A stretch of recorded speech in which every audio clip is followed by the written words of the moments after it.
বরিশালের ব্যস্ততম সড়কের জমি দখল করে পার্ক নির্মাণের অভিযোগ উঠেছে সাবেক মেয়র সেরনিয়াবাদ সাদেক আবদুল্লার বিরুদ্ধে। বিভিন্ন মহলের আপত্তি থাকলেও কর্ণপাত করেননি তিনি। এতে একদিকে যেমন সংকুচিত হয়েছে সড়ক, তেমনি জলে যেতে বসেছে কোটি কোটি টাকা। যদিও পার্কটি উচ্ছেদে ব্যবস্থা নেওয়ার আশ্বাস সড়ক ও জনপদ বিভাগের। বরিশাল থেকে অপূর্ব বাউরের ক্যামেরায় কামরুজ্জামান ডলারের তথ্য ছবিতে বিস্তারিত জানাচ্ছেন মেহরাব সুমন।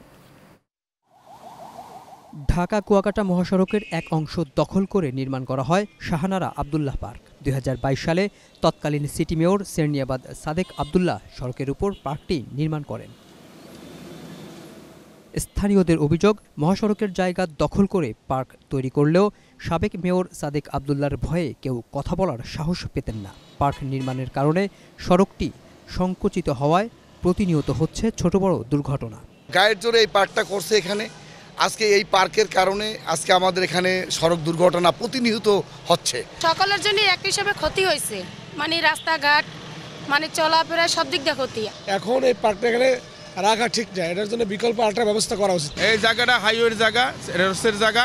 এই জায়গায় সাদেক আবদুল্লাহ সাবেক মেয়র সে পার্ক তৈরি করেছে, তার গায়ের জোরে করেছে। তবে সিটি কর্পোরেশন বলছে অবৈধ শিশু পার্কটির বিষয়ে সিদ্ধান্ত নেবে সড়ক ও জনপথ বিভাগ। তবে সড়ক ও জনপথ বিভাগ বলছে সিটি কর্পোরেশন পার্ক নির্মাণ করায় এটির দায়িত্ব তাদেরই নিতে হবে। বাচ্চারা খেলতে আসে না বা এটা পরিত্যক্ত অবস্থায় একটা পড়ে আছে। এখানে আসলে জায়গাটা রুটস অ্যান্ড হাইওয়ে, আমরা বর্তমানে আমরা যারা আছি আমরা এটার মালিকানা দাবি করি না বা এর দায়িত্ব বা সংরক্ষণ আমরা কোনোটা ব্যবস্থা করছি না। রুটস অ্যান্ড হাইওয়ে যদি এটা উচ্ছেদ করে আমাদের পক্ষ থেকে কোনো আপত্তি নেই। আমরা সব জায়গায় উচ্ছেদ শুরু করবো।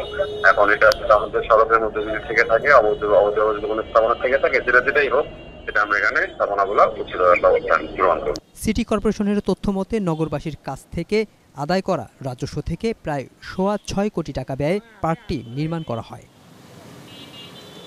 Mehrab Suman, Asian television.